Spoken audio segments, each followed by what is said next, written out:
Unfortunately, it looks like masks are back at Universal Orlando, and Tracy, Chris, and Lee get to speak to Greg Hall, show director for the Jurassic World VelociCoaster. This is episode 466 of the unofficial Universal Orlando podcast.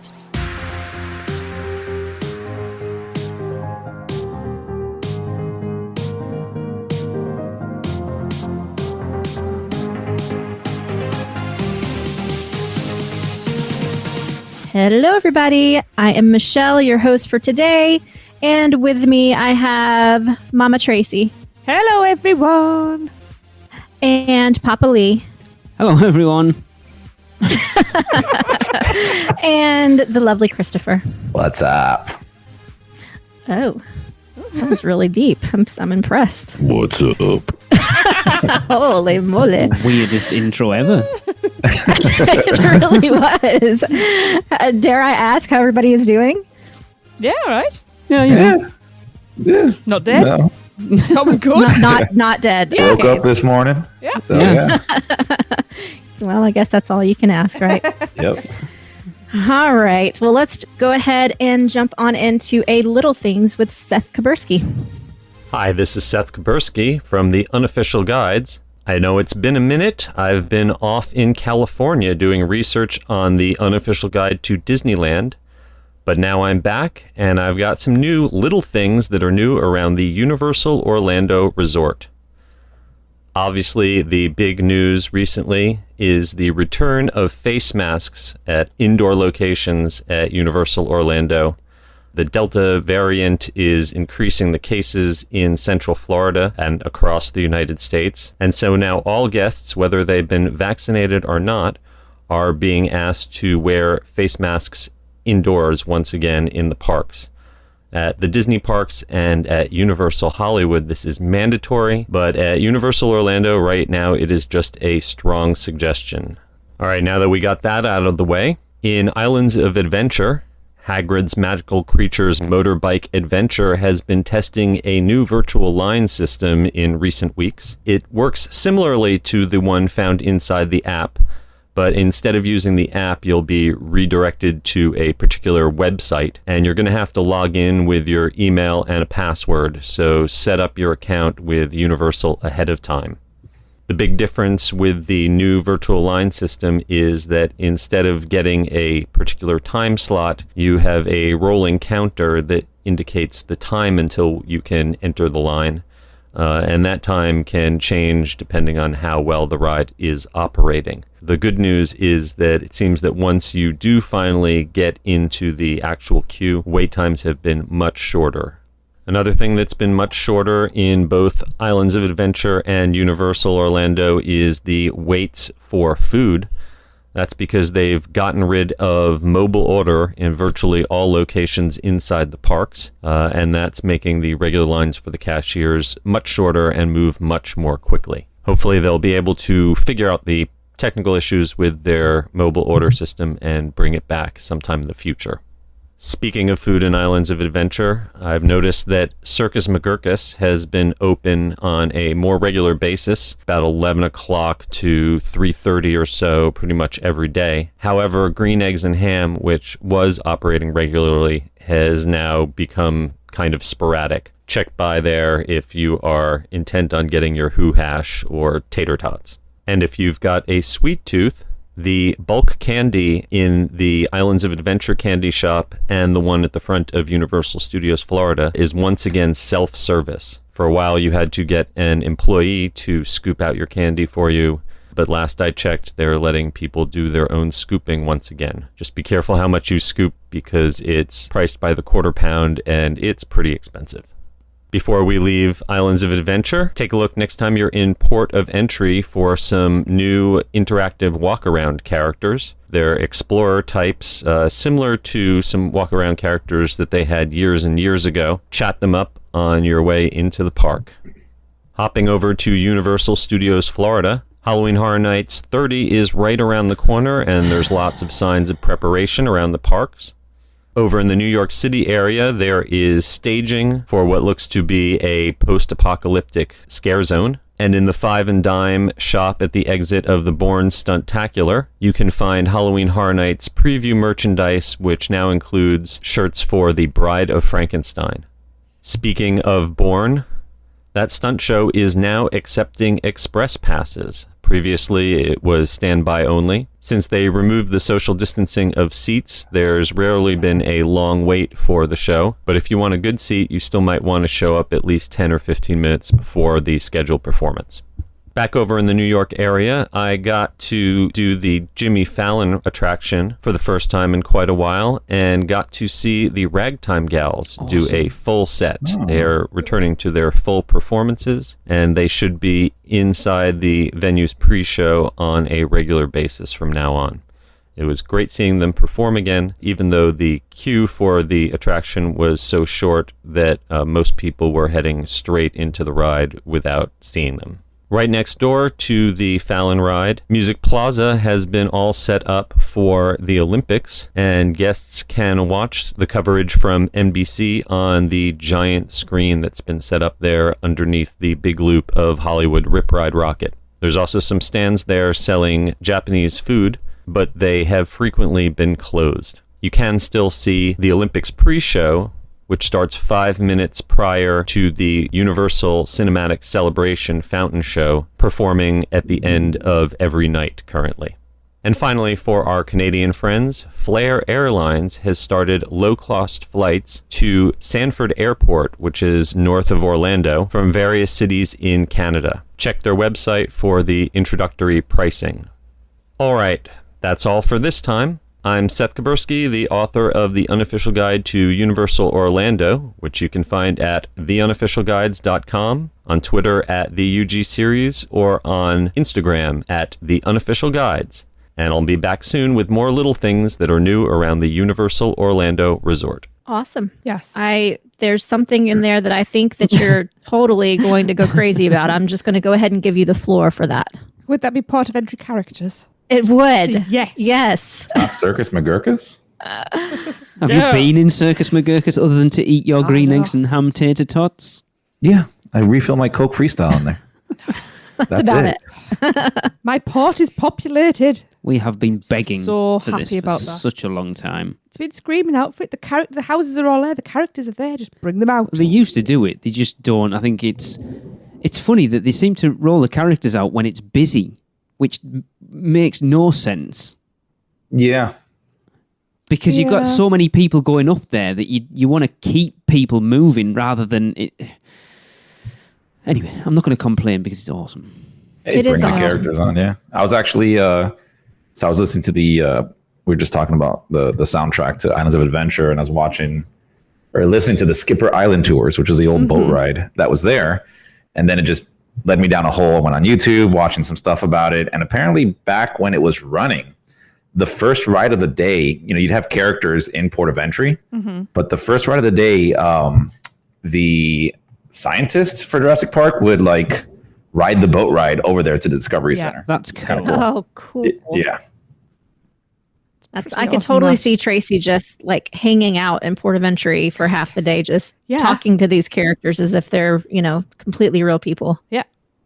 Well, they are real people. check if they fit in with my little stories. Yeah. It's so set up for it, though, because the whole thing of Port of Entry is it's all these travellers that have come and settled in these islands. And from around all these exotic places. Hence why you've got the windmills made out of the sail fabric from the ships and stuff like that. See, Tracy would be the clever. person that would go there and then bring all her fan fiction and tell them, Yes. here's the story about you. This is Right. your backstory. Yeah. Yeah. I could be a guide for that place. yeah, there's not enough walk-around characters at Universal in general, to be fair. I'd like to see, I think we've talked about before, and I think it did when it first opened, just random witches and wizards wandering around Yeah. Hogsmeade. Not team members, just people who live there or people who are visiting and just interacting and acting like they're just visiting Hogsmeade like you are. I'd love to see much more of that, and there's not much of it. There's not. But speaking of that other place down the road in that land that is in a galaxy far, far away. That is one of the really cool things about visiting that park, is that there are just random characters walking around. Like you can just be walking with your drink, down the road, and you're like Rey is right next to you. Yeah. Or Chewbacca's like right next to you. And it's not always a main character. Sometimes it's somebody you don't know, but they're obviously from Star Wars. It's very cool. But in fairness, that's the beauty of owning said franchise. True. Yeah. But also Port of Entry is original. So Yeah. they own all of that. It's fine. Yeah. I'm very It's happy. like little things they can do to just really increase that, Yeah. experience there. And it doesn't cost a lot of money to have some street characters there. No. Exactly. And when you look at when Universal do characters, they are so good. Like you only have to look at, Michelle, you've done the Grinch Breakfast or Scare Actor Dining. You look at how good those actors are that they get in. And it's such a shame So they good. don't do more of it. I mean, Doc Brown and Beetlejuice. Yeah. That right there is just Yeah. Yeah. amazing. That's pinnacle. Yeah. Agreed. Mm-hmm. And I hate to bring it up I know. again, but what about the masks? What do you guys think about that? Everybody enjoy your masklessness until they enforce it again, because they're going to be doing spacing and all that stuff. Yeah, so this is the interesting thing, because Disney have enforced mask wearing inside. Universal are encouraging it. Correct. I think they're gauging to see if people can be sensible, because then they don't have to mandate it. It's, again, It's probably going to be gonna let get down by mandated. people. I don't know what Chris is going to say. Chris, I'm telling you, it's going to get mandated. I mean, I Yeah, live it will here. do. I have many people that work in hospitals. They're all jam packed. It's going down that route again, which me off, because we were going in the right direction. Halloween Horror Nights was going to be Yeah. basically its regular full event, which I was so excited for. Wasn't expecting. And now the way things are, especially here, like Dade and Broward County alone lead like the top COVID cases in the nation. Wow. And we all go to Orlando all the time. When I say we, I mean our counties. Yeah. So it is heading in that direction.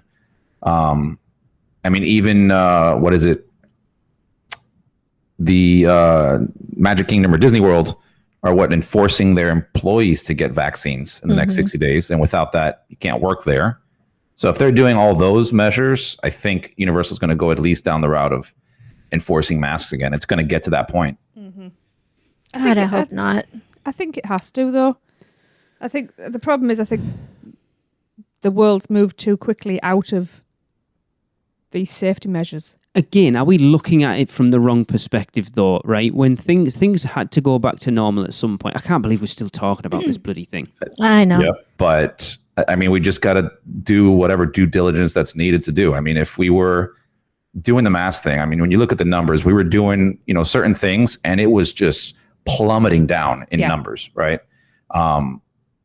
If we got to go back to kind of bring that down again, to kind of regroup, then do it to try to bring some normalcy back to things. Yeah, I agree. I mean, I hate masks. I don't want to wear a mask, but if I have to, whatever, I just don't see any end to it, to be honest with you. Like at some point, no matter when we remove the masks again, it's going to go up again. Like it's just the nature of any virus that's out there. Any of them. None of them have gone away. How many cold viruses and flu viruses do we have? They never go away. We're going to end up living with this. That's not a problem. But I think Right. before we've got everybody who was willing to be vaccinated, I think it's moving a little fast. I think that's the problem with what Chris is saying. No, Chris, I think But economies need it. the vaccination rate in Florida isn't great, I'm guessing.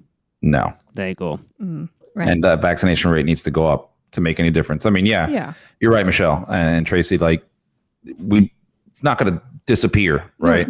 And there are, flus, viruses, all that stuff that go around. The only issue with this one, in comparison to a flu, is that you can have it for 14 days, be spreading it around, and not have a single idea. Yes. Whereas a flu, that you're getting symptoms almost immediately, right? 24-hour, 48-hour incubation time, and boom, it's out there. So it's a lot easier to control that, even from a you perspective, right? If you were sick, you're not going to be, going around everywhere spreading, the flu to somebody. You're going to be at home, be cautious. Yep. And I don't suspect that people that do get COVID are trying to pass it. I don't think that, but they could be going around doing things as normal for 2 weeks time frame. and accidentally be spreading it to other people. And with these variants that we're getting that are even more transmissible than previous variants, I think that's what made these numbers go as fast as they did. Yeah. You know, it took 1 month to do what 6 months did prior. And that's a scary number. I think it's something that we need to really like look at and go, how can we slow this down to try to get back to being normal again? Well, a big difference, though, between now and a year ago is that a year ago, we knew nothing about this thing. Nothing. Like, nobody knew how to treat it. Nobody knew what it was. Now, I think it's fairly treatable. Like, yes, there's still people dying, but it's not as scary as it was a year ago. Now we kind of know what it is, and there are treatments available, even though some hospitals may be a little overwhelmed, but it's treatable now. So we shouldn't be as panicked a year into this as we were at the beginning when we knew nothing about it. Yeah. True. I mean, but the other unfortunate thing is between now and last year is we have a vaccine now that people don't want to get. Ugh, yes, let's not go down Yes, that let's not go down that route. Yeah, I'm just saying. Good we got Lord. more science. Yeah. You know, Anyway. at this point, I'm all for people having a choice. And I like that personally, and I may get hated for this by some people and loved by others. I don't know. But for me, I like that we have the choice to do what we want to do. And I'm not super happy about Disney mandating it again, but it is what it is. I'll do what I have to do. If you're fully vaccinated, then that choice is Exactly. yours. This is why I'm not against the vaccine passports. But then, see, okay, Michelle, I agree with you, but the problem is you can say that from your point of view being fully vaccinated, but then you're also leaving that decision up to people who haven't had it. And it's Well, that exact thing you how just do you- said, Lee, is why we're here right now. Yeah. Why do you how do you have that difference? How do companies know that somebody's vaccinated and somebody's Well, they not? don't, and Universal can't ask. This is And why I know I think I actually agree for sometimes I once with think- what Disney are doing over what Universal are doing at this point. Technically, they can ask, But people don't have to tell the truth. right? Yeah, 'Cause but they're they not gonna ask could you to do prove it. like I had to show my vaccine passport go. when I traveled. Yeah, but not to go to Universal or to go to Disney. Right. I'm just saying that they could ask. Yeah. Yeah, and you could just go, oh, I haven't got it with me, but yeah, I've had both, whether you have or you haven't. honestly, if they just went like you need a vaccine passport to get inside, that would make me happy. Yeah. Heck yeah. Then I'd Capacity feel down. like just a kid in a playground with all my fellow kids. Just everybody's all good. Let's Right? go. I would love it. I would love it. Do it. But we've also got to remember that even though we're vaccinated, masked up and wearing, using hand sanitizer, those of us that are still doing it, you can still pick it up and pass it around. It's a that's- difficult time. Why are we still I have a Yeah, talking so family about there's member that's just gone through that, yeah. there's no answer. There's no No. solution. Well, one way or the other. Either that ends or it's mankind's end. We don't know. Well, damn it, let me die on the VelociCoaster. It's a race to the end. Let's do it. Yes. Anyway, I can't believe we're still... Everyone's sick of us talking about it, and I'm sick of talking about I'm still it. waiting It's for just zombies. ridiculous. Just saying. Yes, Um, let's talk about something happy. Let's just... Oh, this isn't happy, but I think it's hilarious. And we kind of talked about it last week with Seth and Robin and Robert. It's how can you have a system in place that's supposed to make your food weights lower, and yet you take it away and they're lower? What? Right. So you have makes no mobile sense. ordering put in place Yeah. that was an absolute show. Yeah. And then you take it away, and the food weights are better than they were when you had that in place. Is that maybe because everybody got Because sick? it was so glitchy. Maybe everybody just got sick and started bringing in picnics. It was literally so glitchy. Even prior to COVID, it was Yeah. glitchy. Like half the time my order wouldn't show up and I'd be up there waiting for it and they'd be like, did you have a mobile order? And they'd have to push some button and then all of a sudden it would pop through and like 10 different orders would pop through at once. And so it was always glitchy from the beginning. I don't understand how it's Technology? that difficult, though, because it's like even your local pizza shop can have like an online order thing. It's not difficult. Yeah, it's just whatever is in their app is not working. Obviously, hopefully, they'll take the time and sort it out properly. Yeah. I hope so. Let's move on to Producers Club birthdays. I'm hungry. I want cake. Okay, let's get on to some Producers Club birthdays. Got a nice little handful here. We are going to start off on the 5th of August, which is very soon. And that is CJ Booth's birthday. Happy birthday, CJ! Happy birthday, CJ. Happy birthday. CJ is one of the booth Booth, crew that obviously. interviewed me. Yes, of course. Yes. I knew that. And the following day, the 6th of August, we have the lovely Rich Cotter's birthday. Happy birthday, Rich! Happy birthday, Rich. Happy birthday. Happy birthday, buddy. And again, we've got lots of concurrent ones here. It is a lovely Barbara Fuller's birthday on the 7th of August. Happy birthday, Barbara! Happy birthday, Bob. Happy birthday. Happy birthday. And then we have a little break just to digest our cake. And then the 13th of August, it is the lovely Holly Cotter's birthday. Happy birthday, Holly! It's just as busy in their house as it is in I ours in know. August. Happy birthday, Holly. Happy birthday, Holly. Feliz cumpleaños. Oh, Holly got it. Aw. Yeah. And then the 15th of August, it is the lovely Steve Milson Payne's birthday. Happy birthday, Steve! Happy birthday. Happy birthday. Happy birthday. And last but not least, it is the lovely Michael Morris's birthday on the 16th. Happy birthday! Happy birthday. Happy birthday, Michael. Happy birthday. Hope you all have a great day, guys, and get lots of cakes and presents. Yes, I've had too much cake this weekend. Tracy, will you plug the dang producers club? Oh, Por yeah, favor. go on then. If you would like to be part of this crazy, not a cult thing and get your birthday read out in this wonderful way, I'm getting really, really funny looks at the moment.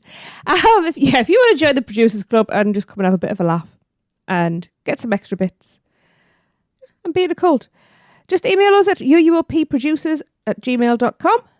And Lee will send you all the details. Not including like us and people who are classed as part of the team. We have 135 members this year. Wow. Nice. Awesome. Gonna have to stir up more Kool-Aid next time. I guess. Yeah. We get a big barrel and just start doing it inside that. Yeah. Wow. All right. Let's quickly take an ad break before we start waffling on about random things anymore. Have you taken a stroll down Diagon Alley and visited Gringotts Bank? Taken a ride through New York with Jimmy Fallon? Visited the Truffler Trees in Zeus Landing or hung out with a real-life Transformer? No? Then what are you waiting for? At Universal Orlando Resort, there truly is an option for everyone. Or if you're leaning a little more towards pixie dust rather than ones and portions, Disney destinations around the globe await your arrival. No matter the adventure, our sponsors have you covered. Be sure to let the experts at Mouse Muggle Travel Company take care of all your travel needs. Earning the distinction of being an earmarked agency specializing in Disney destinations, as well as becoming one of the first to be named a U Preferred agency with Universal Parks and Resorts vacations. Mouse Muggle Travel Company will ensure you receive top-rate customized service. Just visit mousemuggle.com to fill out a non-obligation quote request, or send your request to info@mouseandmuggle.com. Their team can take care of you no matter where in the world you go. With a flick of their wand and a little bit of pixie dust, the process will be so seamless, some might even say it's simply magical. Welcome back. If you are still listening, that is. Okay, I am going to go ahead and quickly pass you over to Tracy, Chris, and Lee, as they had the chance to sit down with Greg Hall from Universal Creative to talk about the VelociCoaster without me. Just kidding. Hey everyone, we are happy to be joined by Greg Hall, Creative Director at Universal Creative, to talk about the brand new Jurassic World VelociCoaster. So Greg, welcome to the UUOP. Hey everybody, I'm glad to be here. It's good to have you on. Really is. We are really glad to have you on. Yeah, we're excited. Oh, well, spoilers, Chris has done nothing but rave about VelociCoaster since he wrote it. Yeah, if you guys need a cheerleader squad, let me know. It's such a fun ride. I love it. This was an amazing project to work on, so I'm just excited as everyone else to talk about it. Oh, good. That comes across. You can see from the team how excited you guys are for it, which, from a fan's point of view, is awesome. Yes, it's everything we want. The funny thing is, on the first day of opening, like the first questions we get are, how many times did you ride it? Yeah. So people just want to know how many times the team rode it, and it's almost like they want to just beat us. Yeah. Surely the answer, though, is always not enough. Yes. Yeah. Oh Yeah. no, we told them, like one of the engineers, he's almost at 200 rides right Yes, I know that engineer. I have spoken to him, and I was like, wow, I can't believe you have ridden it that many times. That's amazing. Yeah, it's so cool. So it's like we're fans of the attraction as well, man. It's such a fun ride, and Yeah. just keep rocking over and over. Soon. You're killing me, man. You're killing me. I gotta get my ride count up. Well, it's I'm item only in 9. the 60s, if that helps. Oh, wow. Oh, only in the 60s. I'm only, I like it. Okay, rein this in, shall I? Yeah. The VelociCoaster, that opened at Universal's Islands of Adventure on June the 10th to rave reviews. Hey, Chris? Yep. Yep, he actually said it cannot be hyped up enough. And Lee and I can't wait to experience it. I am slightly nervous because I do suffer from motion sickness on coasters, and the word that I have heard most people describe VelociCoaster is intense, which worries me just a little bit. Yes. I can't wait. I don't care. Take your Dramamine. You'll I be will. fine. I will. He can just lay on the sidelines and just hold the courts. It's fine.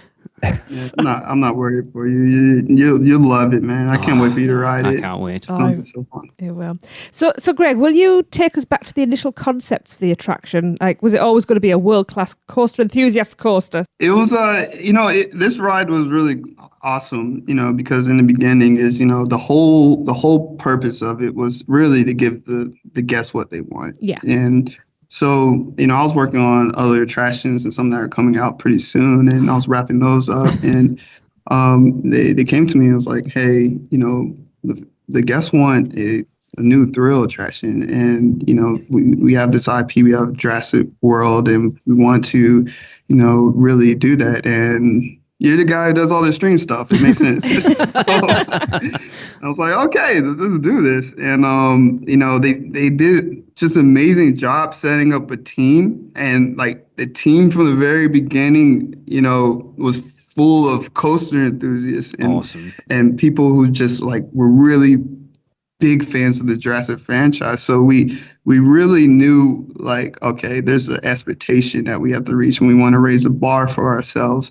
And the thing about Universal Islands of Adventure that's so unique is a theme park that really has these iconic rides that are rites of passage. Yes. For it's like, hey, that's the ride that I want to be tall enough to ride one day, or that's my first ride that I want to kind of conquer my fear and, and fall in love with.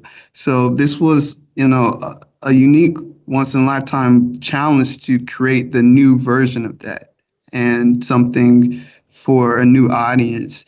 And, so we just wanted to raise the bar for ourselves and everyone with all this experience of riding hundreds of rides and, just being fans of film and animation and just creating new things just came together. And, we worked on this dream project. It's awesome. I love, like we've talked about it on the podcast before, how sort of 10 years ago, Universal were sort of looking at attracting that family market, and then now I think they've gone, do you know what, let Disney have that. This is what we do, and this is what we do well. Yeah. This is definitely a ride that's part of the Universal DNA, and we wanted to do justice of that and let the world know exactly who we are. Oh, yes. Yeah, I think you guys hit it. I mean, this ride, the whole, land ride, everything about it feels like, you guys went in with a blue sky project and like never had any kind of restrictions. And you guys, like, I don't see anything there that I could change and make it better. Like it's such an amazing experience. And it's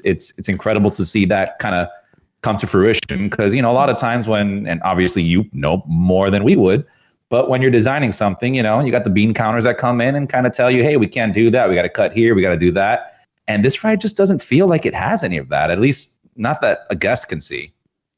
Yeah, the big thing that we conveyed to the team was that we wanted to set up a good balance of form and function. So every single thing that was designed was there for a reason.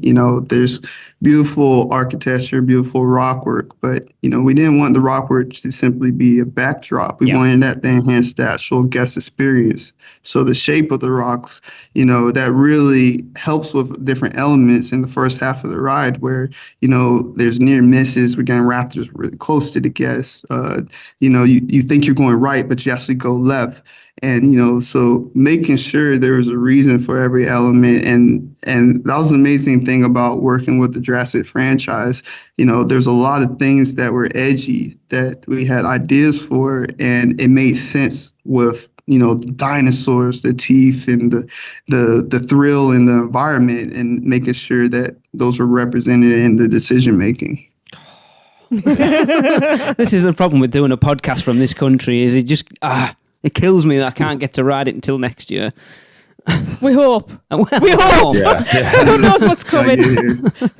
If not, he'll just go over there and make one for you guys. Oh, It's that okay. would be awesome. Alton Towers are always looking for new coasters, I can tell you that. Well, we're a bit close to home. We'll have a new park. Yes. Yeah, Universal Orlando, England. That would be cool. I know it doesn't work. It'd be Universal England, wouldn't it? There's a field sale across the road, Anyway. so that'll do. Sorry. Now, Greg, kind of going off what you just said, right? When you were designing the attraction, did you worry about melding the two franchises? And was it like always the intent to not only impact the entirety of Jurassic Park, but also like the skyline of Islands of Adventure? Oh, well, yeah, that was a good question. So we wanted to make sure, because the Jurassic franchise is amazing. It inspired a lot of us, a lot of designers on the project. And then even the land itself is an amazing part of Universal Islands of Adventure. So we wanted to make sure that whatever we did didn't feel like we took away from something that people loved, Yep. and that it was actually enhancing and adding more story and adding more immersion and celebrating and doing it justice. So that was a big thing for us as a team. And as far as like understanding that, we had to really understand the essence of Jurassic. If there's Jurassic Park, Jurassic World, Camp Cretaceous, what's the key essence of those, and what would be in all of them, to make sure that there was a blend with the existing elements in the land. So, and we came up with thrill, teeth, and environment, with, thrill being the actual experience of the ride, the dynamics, the maneuvers, the unique elements that we introduced to the guests, and teeth. You need dinosaurs in your dinosaur ride.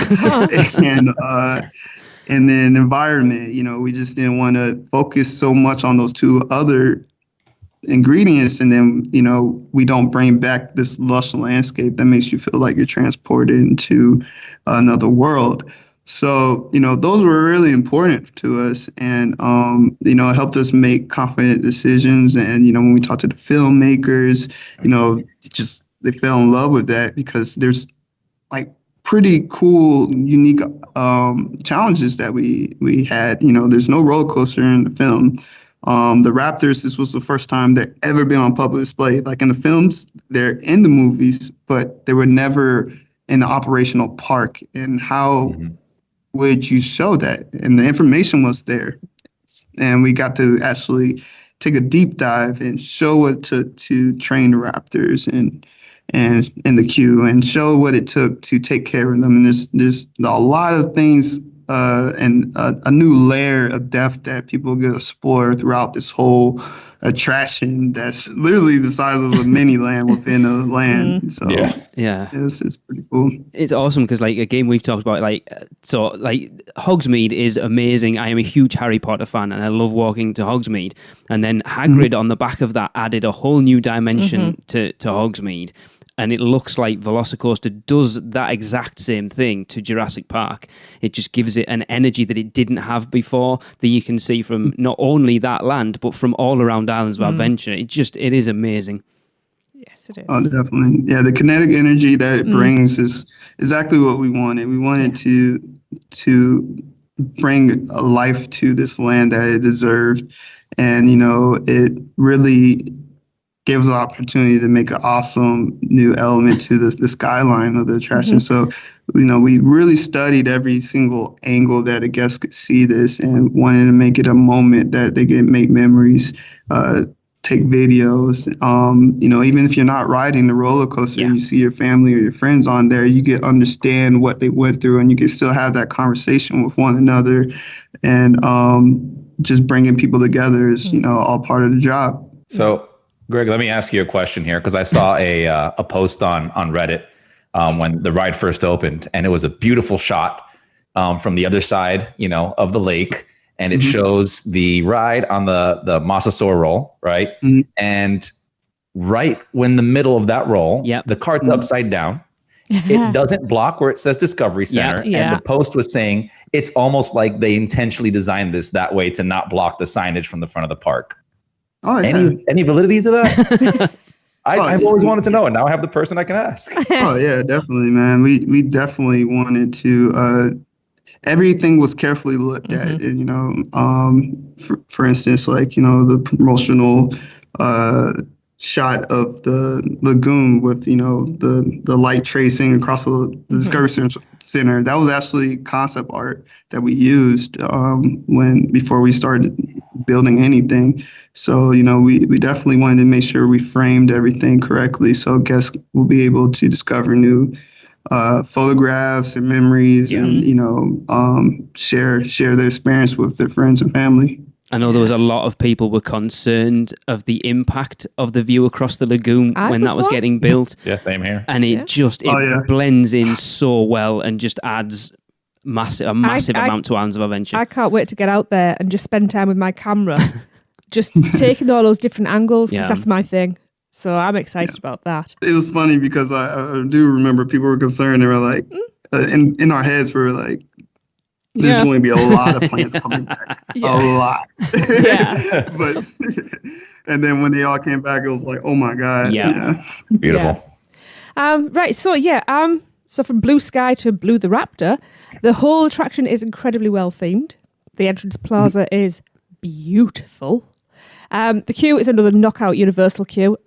Did we expect any less? No. And then we have the coaster cars, which are just phenomenal. There is no words. It's just like, yeah, gorgeous. Yes. Then we've got that light package. Sorry, I am absolutely fangirling here. We need to. We've complained a lot that Islands of Adventure isn't open late enough on a night to really appreciate the light packages on those attractions. They need to keep it open later more often. Yes. Definitely should. There's also the Raptor Paddock. And it's just, it's all stunning and breathtaking, and just, I'm sure you have to experience it multiple times to even begin to get it to sink in. But for you, how cool was it to get to play in the Jurassic World sandbox to create this great attraction, VelociCoaster? This was a dream project. That film is just, it was beyond its time. It was, it was something, I remember watching it for the first time, and, just the graphics still hold up to today. And, it's like, and it was like a masterclass on storytelling. There's so many quotable things from the film. There's so many iconic, screen grabs and even items and toys and things like that were in there that still mean something to today. So, just understanding that level of depth that they placed in the film and trying to apply some of the different lessons learned into an attraction that is, you're going to have people waiting in line for, and just exploring and discovering things. You just want that to have the same type of depth as well, as the guests deserve. So definitely was a big thing that we really wanted to do justice for. Yeah, we haven't heard a single complaint about it yet. And theme park fans can be the most vocal. Oh, yeah. And we haven't heard anything. Everyone has just been, this is amazing. We're pretty nitpicky too over here. I can't find something wrong with it. I'm telling you. I've got to say, though, in a way that makes it worse that we're stuck here. We can't ride it because it's so good. It's like, I love the mosasaur roll that's right in front of the entrance, and then the way the top hat comes down looks like it's going to hit you as you're waiting to go in. It is absolutely stunning. That's it. I'm going this weekend. Gotta go. But I mean, talking of roller coasters, it is a world-class coaster. It is a coaster fans coaster. And you look back to when roller coasters first came about, they were basic steel structures, no theming. VelociCoaster looks to be the top of that pile, where it is a literal world-class coaster with the amazing theming that we expect from Universal Orlando. You've got to be proud of that. Oh, definitely. That was the goal was to raise the bar for ourselves. And, the truth is, this is 2000. We knew the ride was opening in 2021, and that's, growing up, that was the future. So we wanted to make sure that, like, hey, what is the future of roller coasters? What would that be? And let's flagship this for ourselves at least, and give the guests what they want, and give them more, and give them what they don't expect. And I think that's the big phenomenon that happened with this particular project, is that, not only are we giving the guests a lot of things that they've been asking for, we're introducing new things that they didn't think we would ever do or take a risk on. And, it shows a lot, and there's a great appreciation on both sides, it feels really great and humbling. I bet. I mean, if you look at, you guys outdid yourselves, because Hagrid took coasters to the next level, and then VelociCoaster's taken it to the next level. If not the one above. Yeah. You guys are just future-proofing roller coasters. Absolutely. It feels like what the Hulk did back in '99. Exactly. You guys did now with the VelociCoaster, where the Hulk 20-something years old, and it's still this amazing attraction. Yep. But VelociCoaster gets all that and then just steps it up to a completely different level. That was actually pretty much the day one challenge. Like, the Hulk coaster in '99 was just the icon, and what would we do in 2021? And that's what the goal was in the mission. The problem is now you've set the bar that high that next time you've got to outdo yourselves again. Hey, I'm happy with that. Yeah, I'm happy with that. Trackless roller coaster system. Yeah. I can't wait. So as we said earlier, the ride's been a huge, huge success, which we're so pleased about. And to show just how much that is true, you guys broke 1 million riders in only 75 days. It's like, what? That is crazy. That's absolutely insane. It really is. I mean, you and the whole team must be incredibly proud of that achievement. Yeah, we're super proud of that. It was funny when I first heard that. Like, one of the engineers, he was like, "Hey, we're about to hit 1 million riders." Yeah, I was like, crazy. "What? Yeah. Already?" He's like, "Yeah." And we're all kind of like, and you could go out there and you could see the crowds and you could see the excitement, but once you actually see the data, like the number, whoa, oh man, it's really amazing. So basically, you're looking at VelociCoaster, you guys have hit it on every level. Theming's top class, coaster's top class, everything's top class. Even the actual running of the attraction and the throughput is top. Yeah. Everything is perfect. Yeah. Yeah, I even mentioned it too. Big shout out to the operations team. Yeah. They're killing it out there. Yeah, I was telling Lee on the other day when we were recording a podcast how this coaster, at least to me, I never see it down. The only time it was down is for bad weather. Obviously, there's other times it could go down, but it's way more reliable and consistent than some other coasters we've seen in the past.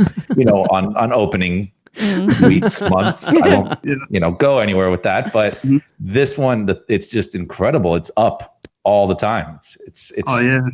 We did, a lot of testing, and, everything was taken serious on this ride. And we, and that's what's amazing, that there's so many intelligent coaster enthusiasts, theme entertainment enthusiasts, and just, people who are fans of just new, unique things, that they're noticing the hard work and, the proper execution of a team that had a lot of ambition. Yeah, it's great now that with the internet, that the guys behind everything get the plaudits that they deserve. Because back in the day, that wasn't there, was it? Nobody knew who theme park creators were, and now they're like the rock stars of the community now, aren't they?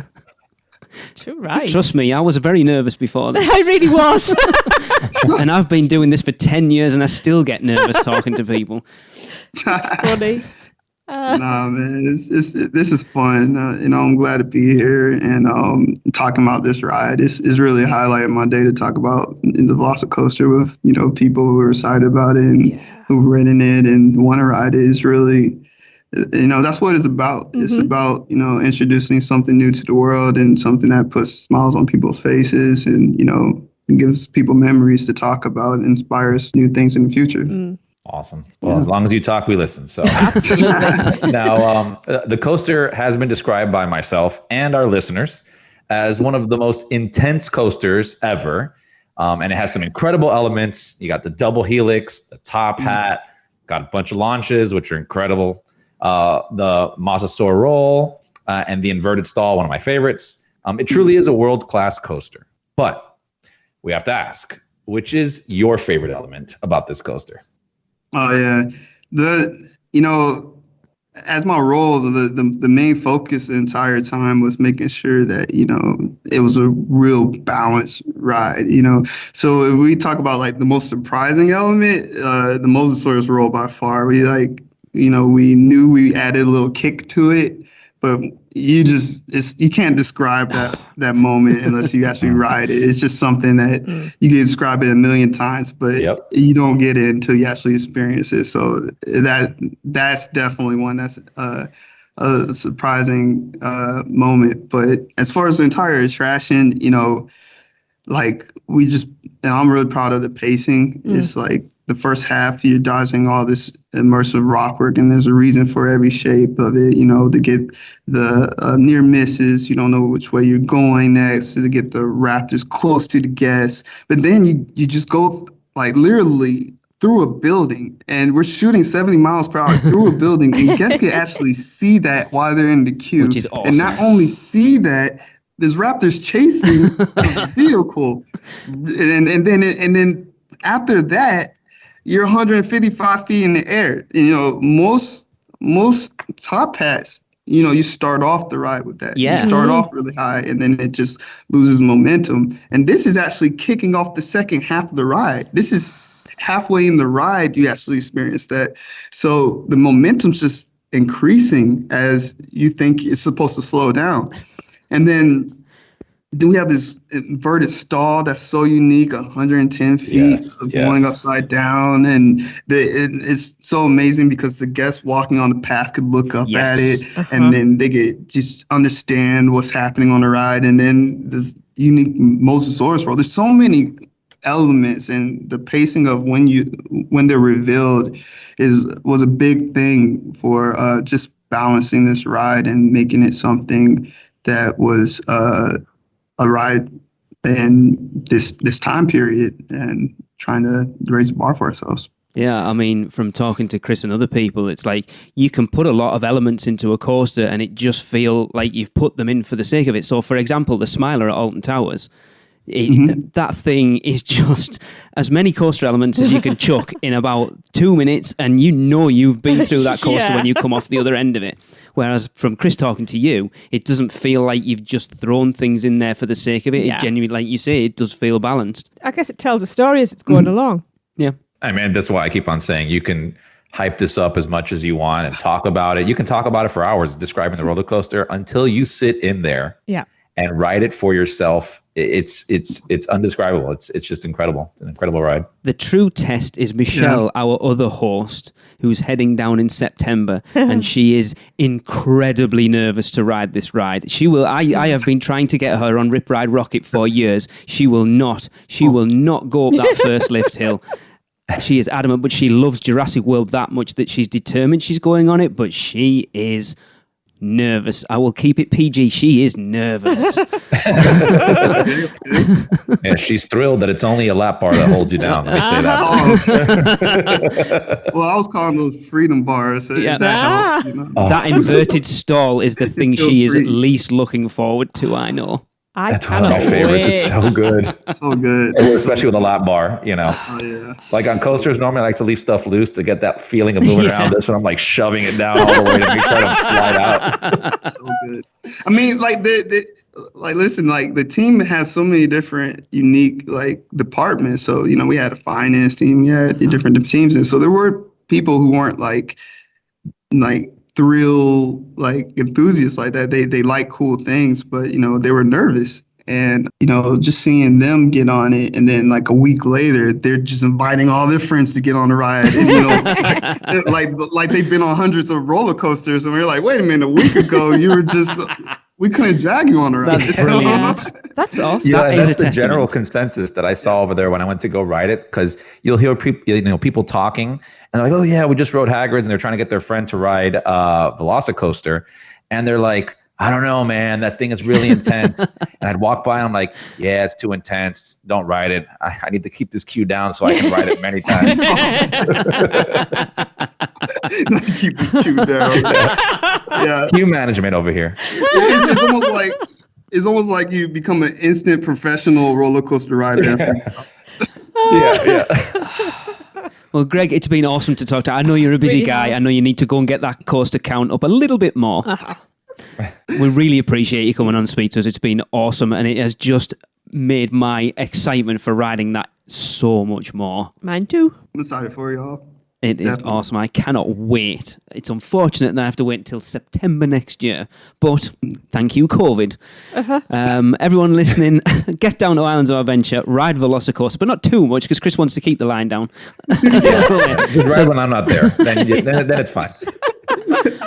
Chris needs to send out a message to the world. Yeah. I'm telling you, so everyone Yeah, just- they lower the intensity when I'm not there, so just ride it then.